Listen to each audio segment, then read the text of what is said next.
we go again. So it is April 2022, and we are excited. It's the week of Easter. So we are excited to bring to you some exciting pours this month.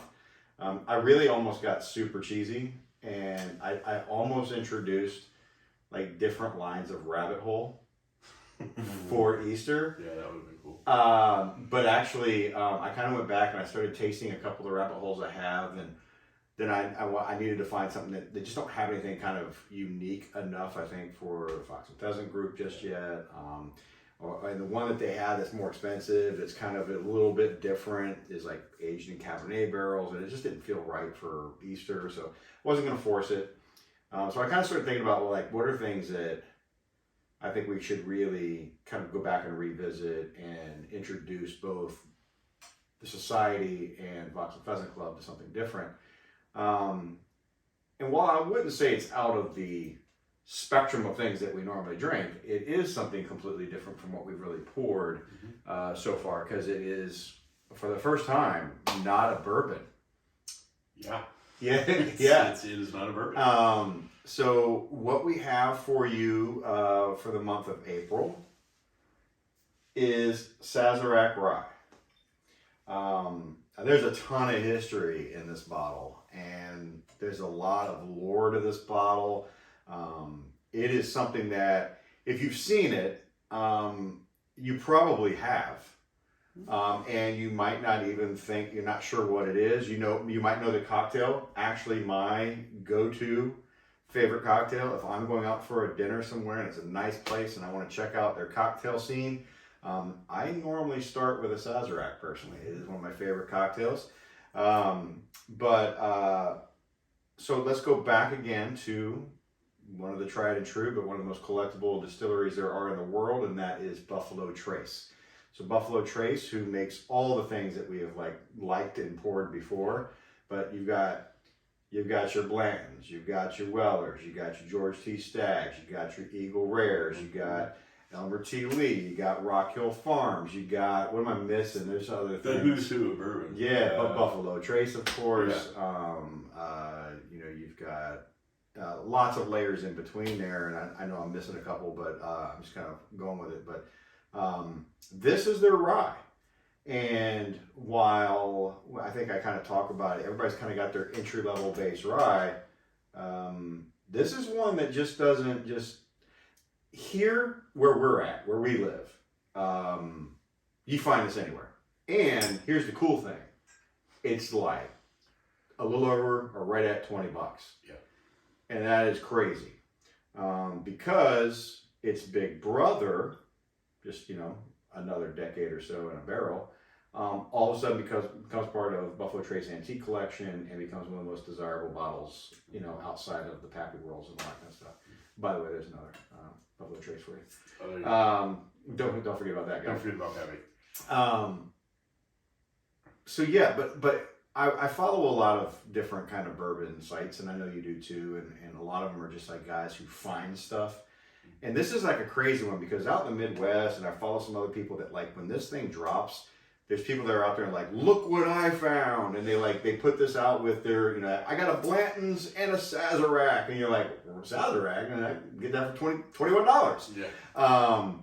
But it's got that same kind of lure, because I think it's the affordable Buffalo Trace guys, right? Mm-hmm. And all of a sudden it becomes like people just start kind of, sopping it up, and they try to hoard it a little bit. But let's go back to it. New Orleans, 1800s.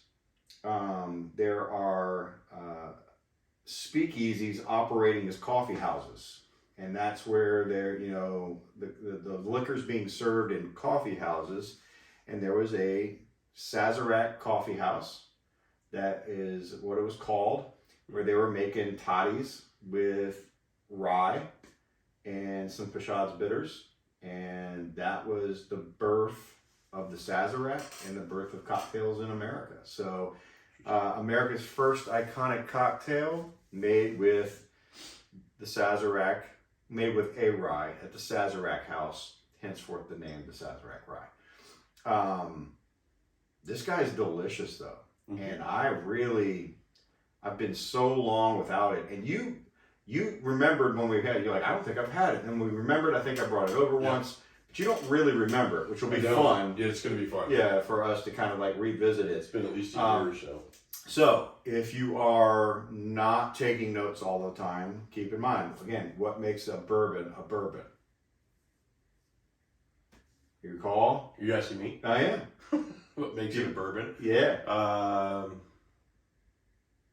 In terms of like the years, or what do you? No. So 51% corn. Oh, you want to know the bill? Well, yeah, it just has to be. Okay. We call it a bourbon. 51%. 51% corn.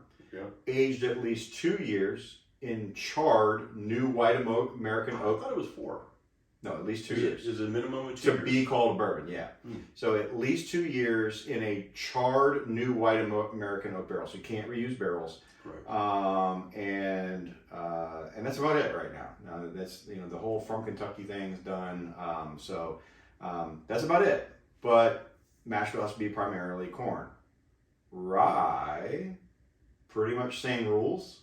Mm-hmm. Just gotta be primarily rye. Right. The rest of the mash bill can be whatever it pretty much whatever they want it to be, but it has to be a majority rye.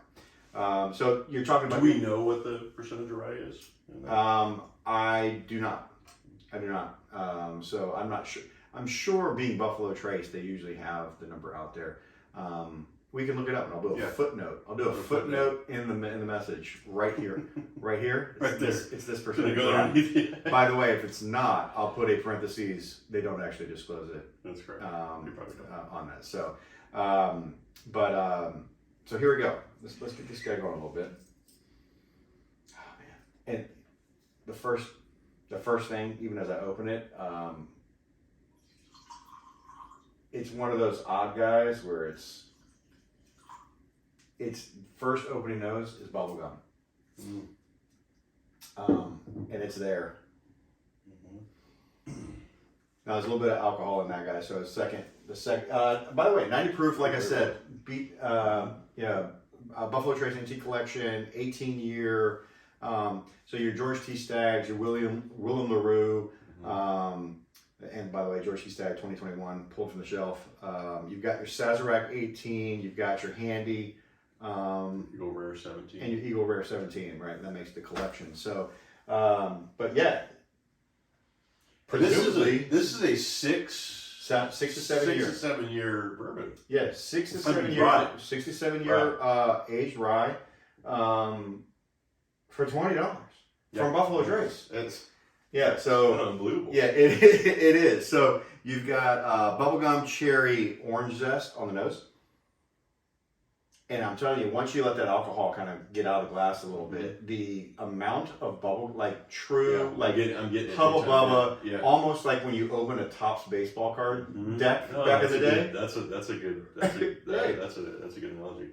But it's got bubblegum. Definitely. Yeah, but this is a 90 proofer, so just right in that sweet spot. Really easy to drink. So go ahead and.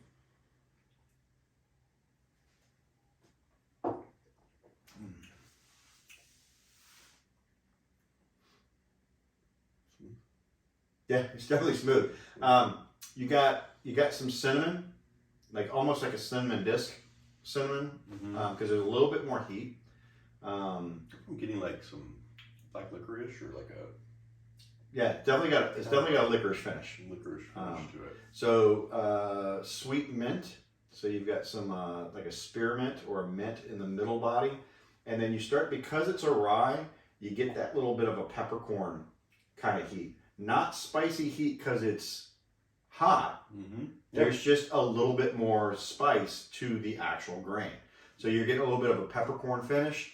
And then, of course, there is some oak in there. 6-7 years, you can taste it. It's a little bit older for being a $20 bottle, where you can actually get some of that mature oak. It doesn't feel forced or phony or wet. And then, a little bit of spice, and finishes with that little bit of licorice kick. And not quite like that. We also had some chicken cock rye where it almost tastes like it's a freaking cocktail. Yeah. It feels like there's bitters in it and Absolutely. other things going on. This is not the same. Not the same as that at all.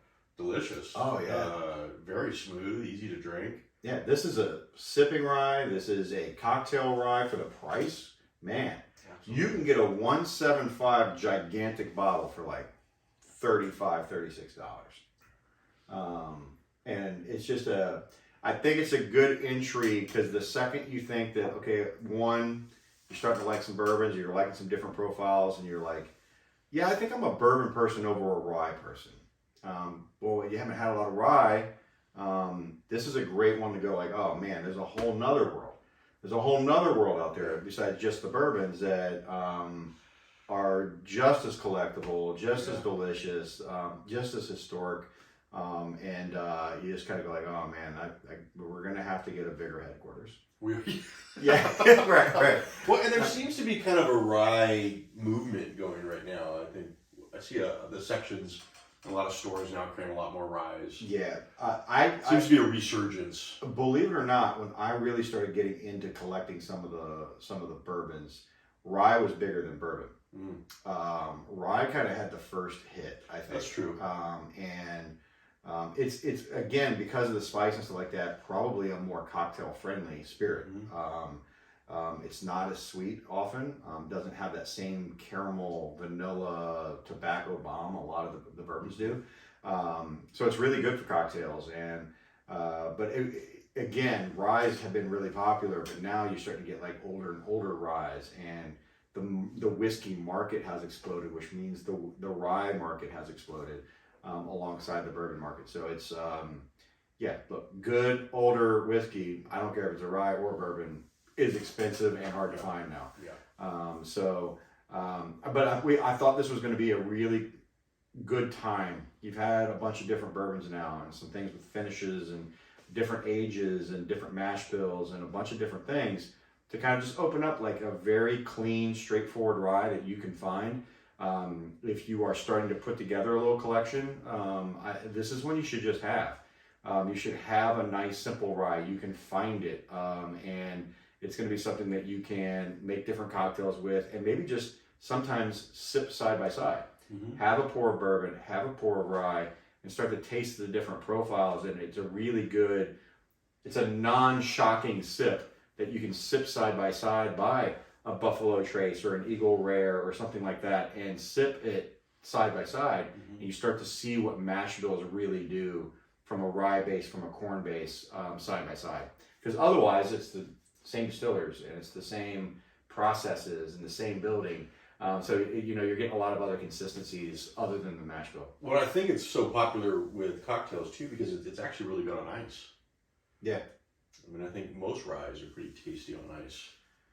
I mean, it's a huge statement because I mean, because there's so many ryes out there, and I mean, as many as I've had, there's probably 3 times as many I've never tasted.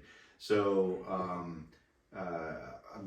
I'm never a blanket statement person, and I'm learning the more that I think that I know enough to say that all of a sudden something will shock you to your core. Well, that's true. I usually have to take that back in a month or two. So yeah, because I used to not like rye. Remember that? I made that. I don't. You didn't like a high rye bourbon. I don't like high rye bourbon. Yeah. And now here we are, just drinking straight rye. Yeah. Like, this is delicious. Yeah. But guys, I hope you enjoy the rye this month. It's kind of cool to say it's not just another Kentucky straight bourbon, and we're throwing at you a little bit of a rye here that opens up the world to things that we could pour for you in the future. And I promise one day we'll get a rabbit hole out there.